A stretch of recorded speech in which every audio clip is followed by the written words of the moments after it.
পরনে একটা মাত্র কাপড়, যে ফাতেমার খাওয়া হয় না, পেটে পাথর বেঁধে রাখে, ওই গরিব ফাতেমাকে দাওয়াত দিয়ে আমি আমার রাজপ্রাসাদে আনবো তোর বিয়ে খাবার জন্য? কি করে বলি সেই ফাতেমাকে দাওয়াত দিতে? আমি পারবো না। এগুলো ঘটনা শেষ পর্যন্ত মনোযোগ দিয়ে শুনে আর বোঝার চেষ্টা করে শেষ পর্যন্ত দেখে ওই গরিব ফাতেমা রাজার মেয়ের বিয়েতে রাজপ্রাসাদে আসে কিনা।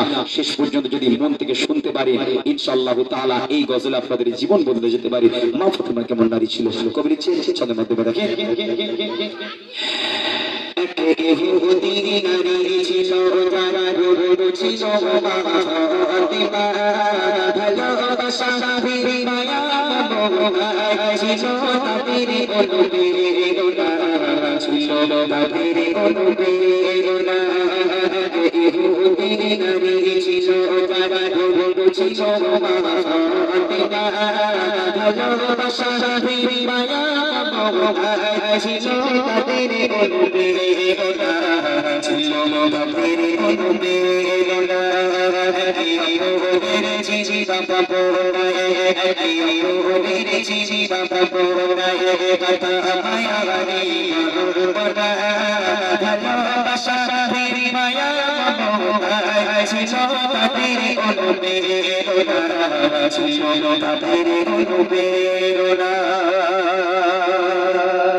তুই রাজার বাড়িতে মানুষ হয়েছিস, ভুলে যাস না তুই রাজার রাজপ্রাসাদে থাকা মেয়ে।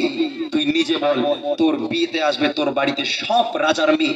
ওই রাজার মেয়েদের মধ্যে যদি গরিব ফকিরিনী ভিখারিনী ফাতেমা, যে ফাতেমার খাওয়া হয় না, পরনে একটা মাত্র কাপড়, তাও ময়লা কাপড়, ছেঁড়া কাপড়, ওই ফাতেমা আল্লাহর নবী সাল্লাল্লাহু আলাইহি ওয়াসাল্লাম সবচেয়ে বেশি গুরুত্ব দিয়েছেন নামাজের। তিনি নামাজের ব্যাপারে বলেছেন, একটা মানুষ যদি কোনো কারণে রোজা না করতে পারে, কোনো কারণে অন্যান্য হজ না করতে পারে, ইবাদত না করতে পারে, তবুও তাকে মুসলমান বলা চলবে। কিন্তু নামাজ যদি না পড়ে, লোকের কাছে আব্দুর রাজ্জাক, আব্দুর রউফ নামে যতই ডাকুক না কেন, মানুষের কাছে মুসলমান থাকলেও আল্লাহর খাতায় মুসলমান হবে না। আল্লাহর খাতায় মুসলমান না। বহুত কড়া হুকুম। আপনি কেন পারতেছেন না? আল্লাহ পাক বলে, ইয়া আইয়ুহাল ইনসান মা গররাকা বিরাব্বিকাল কারীম। সৃষ্টি তো আমি আল্লাহ করলাম, তোমাকে কে ধোঁকায় ফেলে দিল? কেন তোমরা আল্লাহকে সিজদা দিতে চাও না? কাজেই প্রিয় ভাইরা, নামাজ না থাকলে জাহান্নামে যেতে হবে, বাঁচাতে পারবে না কেউ। এরপরে যারা নামাজ আদায় করবে, নেক আমলগুলো করবে, তাদের সম্পর্কে রব্বুল আলামিন বলেন, ওয়াল্লাযীনা আমানু ওয়া আমিলুস সালিহাতি লা নুকাল্লিফু নাফসান ইল্লা বুসআহা। আর যারা নেক কাজ করবে, ঈমান আনবে, নেক কাজ করবে, উলাইকা আসহাবুল জান্নাহ, এরাই জান্নাতের অধিবাসী হবে। সেখানে তারা চিরস্থায়ী ভাবে থেকে যাবে। দুনিয়ার জীবনে সফলতা আপনি যাই পান, এটাই কোনো সফলতা না। কয়েকদিন পরই মরা লাগবেই। মরা যখন লাগবে, আল্লাহর কাছ থেকে আপনি পালিয়ে গিয়ে কোথায় যাবেন? তাই তো আল্লাহ আপনাকে দেবে না। দেখুন আল্লাহ রাব্বুল আলামিন আরো বলছেন যে নেক কাজ করার পরে যদি এরা মরে জান্নাত তাদের দেব, আর জান্নাতে যখন এদেরকে দেব তখন তাদের কি করব? জান্নাতে কিছু মানুষ আছে তাদের ভিতরে তারা গুনার কাজ করে না অথবা করেছে তওবা করে নিয়েছে, কিন্তু তাদের ভিতরে কিছু জিনিসের সমস্যা থাকবে। যেমন একে অপরের ভিতরে কিছু হিংসা হালকা ফুলকা থাকবে। হিংসা মানুষের স্বভাবজাত জিনিস। একে অপরের চেয়ে কিছু বড় হওয়া ভাব, একে অপরকে ভুল বোঝাবুঝি করে, হ্যাঁ ও আমার সাথে ভালো ব্যবহার করে, ওর প্রতি আমার খুব রাগ, এসব ব্যাপারটা আবার থাকবে। ওরা যখন জান্নাতে যাবে, জান্নাতি মানুষ আর একটা জান্নাতি মানুষের ভিতরে কিছুটা হলেও এরকম কিছু থাকবে, মানে ভুল বোঝাবুঝি দিয়ে একে অপরের উপরে রাগ করেছিল। আল্লাহ রাব্বুল আলামিন বলেন ونزعنا ما في صدورهم من غل, যারা জান্নাতে যাবে তাদের অন্তর থেকে সমস্ত হিংসা, সমস্ত আপনার সমস্ত গিল্লাত, সমস্ত হিংসা, সমস্ত অপবিত্র যা জিনিস আছে সবটা আমি হৃদয়ের ভিতর থেকে মুছে মুছে ধুয়ে মুছে সাফ করে বার করে দেবো, দিয়ে তারপরে ওদেরকে আমি জান্নাতে দেবো। সুবহানাল্লাহ। মন খুলে হয় না? একটু সবাই বলেন তো জোরে সোরে সুবহানাল্লাহ। আল্লাহ রাব্বুল আলামিন বলেন ওরা যখন জান্নাতে প্রবেশ করবে তারা তখন বলবে আলহামদুলিল্লাহিল্লাযী হাদানা লিহাদা।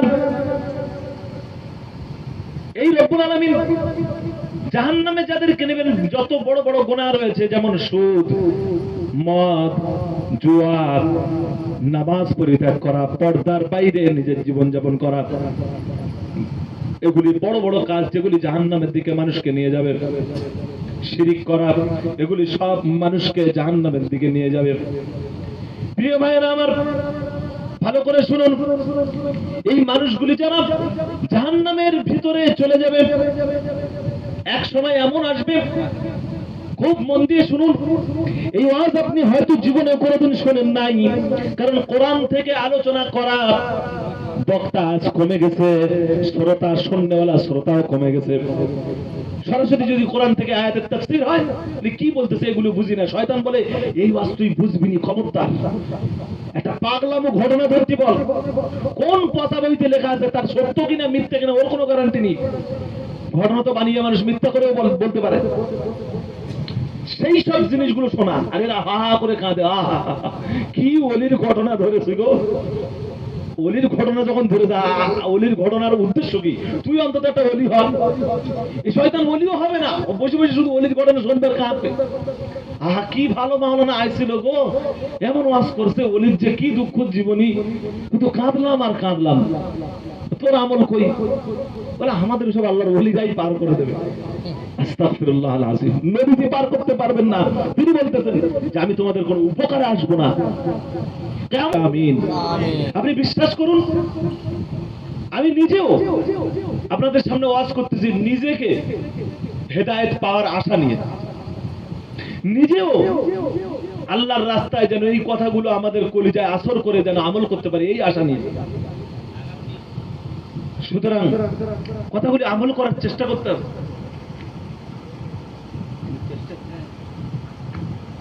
একটুকুনি জিকির করেন, সুবহানাল্লাহ, আলহামদুলিল্লাহ, লা ইলাহা ইল্লাল্লাহ, সুবহানাল্লাহ, আলহামদুলিল্লাহ, লা ইলাহা ইল্লাল্লাহ, মুহাম্মাদুর রাসূলুল্লাহ। প্রিয় ভাইরা আমার, এবার আপনারা শুনুন, জাহান্নামে যারা চলে যাবে, জাহান্নামে থাকা অবস্থায় যখন জাহান্নামীরা জাহান্নামের ভিতরে আছে, ওদিকে জান্নাতবাসী যারা তারা জান্নাতের ভিতরে আছে। এই জান্নাতবাসীদেরকে, জাহান্নামীবাসীদেরকে তাদের চোখের সামনের পর্দাকে খুলে দেওয়া হবে। ওই পর্দার মাধ্যম দিয়ে তারা জাহান্নামের ভিতর থেকে জান্নাতীবাসীদেরকে দেখতে পাবে। সুবহানাল্লাহ। যখন তারা দেখতে পাবে জাহান্নামীরা জান্নাতীদেরকে, তখন তারা কিছু জাহান্নামীরা তখন জাহান্নাম থেকে জান্নাতীদেরকে জোরে জোরে ডাক দেবে, ও জান্নাতি ভাইরা, ও আমার জান্নাতি ভাইরা, আওয়াজ দেওয়ার পরে জান্নাতি বেশি ব্যক্তিরা ঘুরে তাকাবে, আরে এ তো সেই জাহান্নাম দেখা যায়, এ তো সেই জাহান্নাম দেখা যায়, ওরা তো ডাকতেছে আমাদেরকে। সুতরাং জাহান্নামীরা জান্নাতীদেরকে ডাক দেবেন, ডাক দিয়ে তাদেরকে বেশ কিছু কথা বলবেন, আল্লাহ পাক সেটা তুলে ধরেছেন। ونادى أصحاب النار يا أصحاب الجنة أن أفيضوا علينا من الماء أو مما رزقكم الله। জাহান্নামবাসীরা বলবে, ও আল্লাহর জান্নাতবাসী, তোমরা যারা জান্নাতে গিয়েছো, তোমাদেরকে রব্বুল আলামিন বহু নাজ নিয়ামত দিয়েছেন, কিন্তু আমরা যখন থেকে জাহান্নামের মধ্যে এসেছি আগুনের মধ্যে পুড়ে পুড়ে কয়লা হয়ে যাচ্ছি। আমাদের জাহান্নামের ভিতরে শরীরগুলো যখন পুড়ে ভস্ম হয়ে যাচ্ছে, নতুন করে আবার শরীরটাকে বানিয়ে দেওয়া হচ্ছে। আমাদের শরীর দিয়ে জাহান্নামের আগুনকে জ্বালিয়ে রাখতেছে আল্লাহ রাব্বুল আলামিন। কিন্তু আমাদের খিদে লাগা, আমাদের পিপাসা লাগা, এটা আমাদের কোনো মতে ছাড়তেছে না। আমাদের এত পিপাসা পাচ্ছে,